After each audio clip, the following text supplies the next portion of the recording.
Halo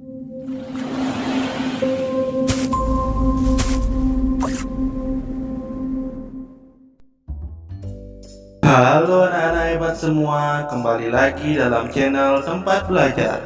Tempat belajarnya para juara. Bagaimana kabar kalian semua?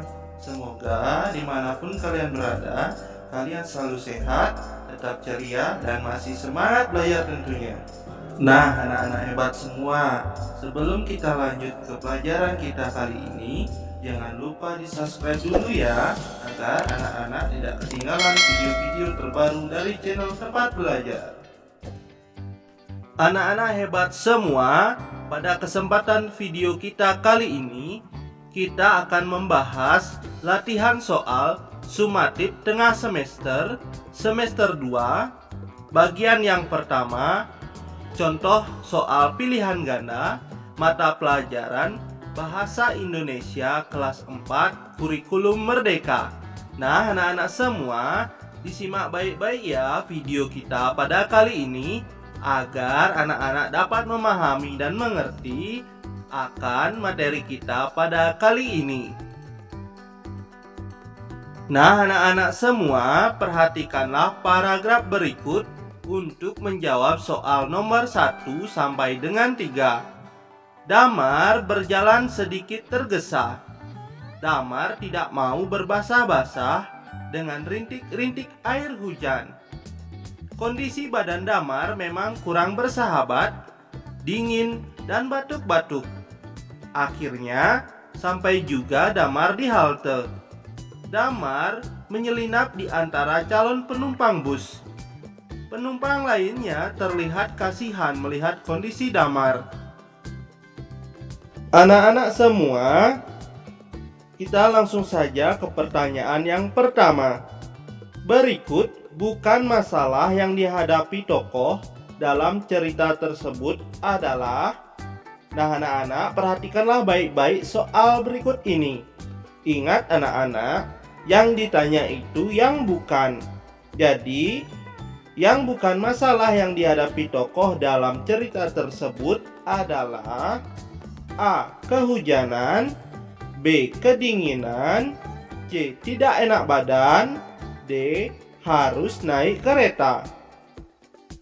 Kira-kira yang mana jawaban yang tepat ya anak-anak? Ya, benar sekali anak-anak. Jawabannya adalah D. Harus naik kereta. Karena yang ditanya adalah yang bukan masalah yang dihadapi tokoh dalam cerita tersebut. Kita lanjut ke soal nomor 2. Tokoh utama dalam cerita tersebut adalah. Nah anak-anak, terlebih dahulu anak-anak harus mengetahui atau mengerti apa itu tokoh utama. Jadi anak-anak, yang dimaksud dengan tokoh utama adalah tokoh utama biasanya memiliki peran yang paling signifikan dalam pengembangan plot dan tema cerita. Kehidupan, tindakan, emosi, dan perkembangan tokoh utama sering menjadi fokus utama cerita dan mempengaruhi arah jalan cerita. Nah anak-anak semua, kira-kira tokoh utama dalam cerita tersebut adalah A. Damar, B. Penumpang bus, C. Sopir bus, D. Penunggu halte. Kira-kira yang mana jawaban yang tepat ya anak-anak? Ya, benar sekali anak-anak. Jawaban yang tepat adalah A. Tokoh utama adalah Damar. Nah anak-anak semua, kita lanjut ke soal nomor 3. Pernyataan yang sesuai dengan isi cerita tersebut adalah. Nah anak-anak, kalau anak-anak tidak ingat dengan ceritanya, coba diulangi, baca kembali agar anak-anak memahami isi dari cerita tersebut. Pernyataan yang sesuai dengan isi cerita tersebut adalah A. Peristiwa terjadi saat hujan, B. Peristiwa terjadi di terminal. C. Bus yang dinaiki Damar dalam keadaan sepi. D. Damar tidak membayar ongkos naik bus. Nah, kira-kira pernyataan yang sesuai dengan isi cerita tersebut adalah kira-kira yang mana ya anak-anak? Ya, tepat sekali anak-anak. Jawabannya adalah A. Peristiwa terjadi saat hujan. Anak-anak hebat semua, perhatikanlah teks berikut untuk menjawab soal nomor 4 sampai dengan 7. Kesulitan barter mendorong munculnya cara lain untuk melakukan tukar-menukar, yaitu pertukaran dengan uang barang.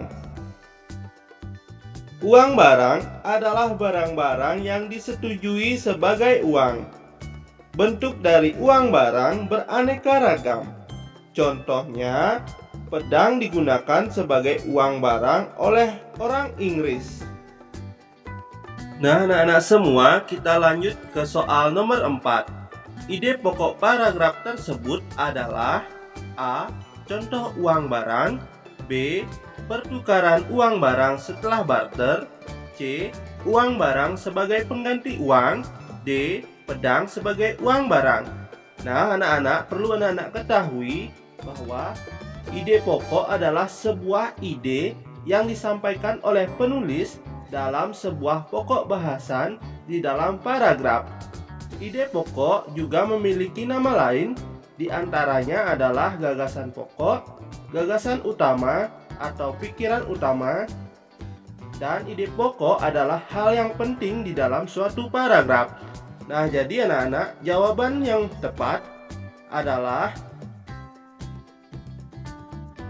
B. Pertukaran uang barang setelah barter. Kita lanjut ke soal nomor 5. Informasi yang terdapat dalam teks di atas adalah A. Barter lebih populer daripada uang barang. B. Uang barang digunakan sebelum sistem barter. C. Uang barang berupa logam untuk membayar. D. Pedang digunakan sebagai uang barang di Inggris. Nah, anak-anak, perhatikanlah cerita dalam paragraf tadi, yakni informasi yang terdapat dalam teks di atas adalah, nah, kira-kira mana jawaban yang tepat ya? Ya, benar sekali. Jawaban yang tepat adalah D. Pedang digunakan sebagai uang barang di Inggris. Kita lanjut ke soal nomor 6. Pertanyaan yang jawabannya terdapat pada kalimat terakhir adalah, nah, anak-anak, perhatikanlah kalimat terakhir dalam cerita tersebut. A. Apa contoh uang barang? B. Apa kesulitan sistem barter? C. Apa yang dimaksud uang barang? D. Kapan uang barang digunakan? Nah, kira-kira yang mana jawaban yang paling tepat?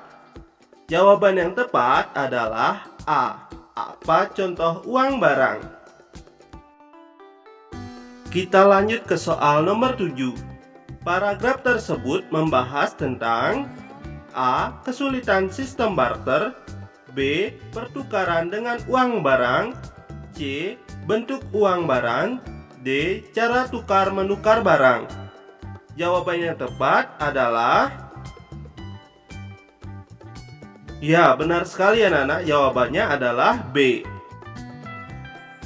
Nah, anak-anak semua, kita lanjut ke soal nomor 8. Rp409.050 jika ditulis dalam bentuk angka menjadi, nah, anak-anak, perlu anak-anak ketahui bahwa bagaimana cara menuliskan nominal uang rupiah secara benar. Yang pertama, ditulis dengan menggunakan huruf awal kapital. Seperti yang sudah anak-anak ketahui, penulisan rupiah dengan simbol ditulis dengan kapital hanya pada huruf awal saja, seperti Rp. Nah, Rp, R-nya besar dan P-nya kecil. Yang kedua, ditulis tanpa tanda titik. Penulisan rupiah juga tidak diikuti tanda titik setelah akronim. Adapun penulisan yang tepat adalah RP tanpa titik dan kemudian diselingi dengan angka tanpa disertai tanda baca titik, bukan RP titik dan kemudian angkanya. Yang ketiga, tidak ada pemisah antara satuan mata uang dengan nominal. Penulisan rupiah yang sesuai ditulis tanpa adanya spasi pemisah antara satuan mata uang. Dalam hal ini rupiah. Yang keempat, menggunakan tanda titik untuk menyatakan ribuan, jutaan, hingga miliar dan triliun. Tanda titik digunakan jika nominal yang mengikuti satuan mata uang rupiah adalah ribuan, jutaan, hingga miliar dan triliun. Nah, jadi anak-anak, penulisan yang benar adalah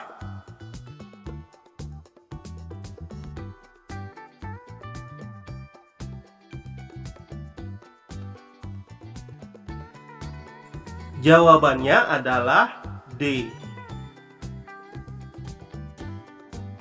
Nah, anak-anak semua, kita lanjut ke soal nomor 9. Penulisan nilai uang yang tepat adalah A. Damar membeli sepatu seharga 334.500. B. Yani mendapat uang saku sebanyak 5.000. C. Tas di toko itu dijual seharga 285.800. D. Dina mendapat uang kembalian sebanyak 2.000. Nah, anak-anak, dapat kita lihat penulisan nilai uang yang tepat adalah. Nah, anak-anak, kira-kira yang mana jawaban yang tepat? Ya, benar sekali anak-anak, jawaban yang tepat adalah C. Tas di toko itu dijual seharga 285.800. Nah, anak-anak bisa lihat penulisan nilai uang yang tepat. Anak-anak semua, kita lanjut ke soal nomor 10. 1.507.501 rupiah jika ditulis dalam bentuk angka menjadi A, B, C, dan D. Kira-kira yang mana jawaban yang tepat? Nah, anak-anak dapat melihat kira-kira yang mana jawaban yang tepat? Ya, jawaban yang tepat adalah B. Jadi, penulisan yang benar 1.507.501 rupiah yaitu yang B. Nah, anak-anak hebat semua. Berakhir sudah pembelajaran kita kali ini ya. Semoga melalui video tadi anak-anak bisa mengerti dan memahaminya ya. Jangan lupa like, comment, share ke teman-teman kalian. Dan juga subscribe channel ini agar anak-anak tidak ketinggalan video-video selanjutnya. Sampai ketemu di video selanjutnya ya. Bye-bye.